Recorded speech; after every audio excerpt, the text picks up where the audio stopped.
حضرت صفیہ رضی اللہ عنہا سے روایت ہے کہ نبی کریم صلی اللہ علیہ وآلہ وسلم مسجد میں اعتکاف پہ بیٹھے ہوئے تھے تو آپ صلی اللہ علیہ وآلہ وسلم کی ازواج مطہرات آپ سے ملنے آئیں، اور جب وہ واپس جانے لگیں تو آپ صلی اللہ علیہ وآلہ وسلم نے حضرت صفیہ رضی اللہ عنہا سے فرمایا، تم ذرا ٹھہرو، میں تمہیں تمہارے حجرے تک چھوڑ کر آتا ہوں۔ جب نبی کریم صلی اللہ علیہ وآلہ وسلم انہیں چھوڑنے کے لیے تشریف لے جا رہے تھے تو راستے میں دو انصاری صحابی رضی اللہ عنہ ملے۔ انہوں نے رسول اللہ صلی اللہ علیہ وآلہ وسلم کو دیکھا تو جلدی سے آگے بڑھنے لگے یا اپنا راستہ تبدیل کرنے لگے، لیکن آپ صلی اللہ علیہ وآلہ وسلم نے انہیں وہیں روک لیا اور فرمایا، یہ میری اہلیہ صفیہ ہیں۔ انہوں نے تعجب سے کہا، سبحان اللہ یا رسول اللہ، کیا ہم اس شک میں پڑ سکتے ہیں؟ کیا ہم کوئی برا گمان کر سکتے ہیں؟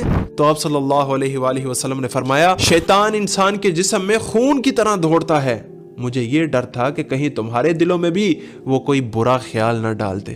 آپ صلی اللہ علیہ وآلہ وسلم نے واضح کیا کہ شیطان انسان کے دل میں وسوسے ڈال سکتا ہے، اس لیے ایسے موقع پر احتیاط ضروری ہے۔ ہر معاملے میں دوسرے کے دل میں آنے والے شک کو دور کرنا چاہیے، چاہے ہمارا اپنا دل کیوں نہ صاف ہو، لیکن پھر بھی دوسرے کے ڈاؤٹ کو کلیئر کر دینا چاہیے۔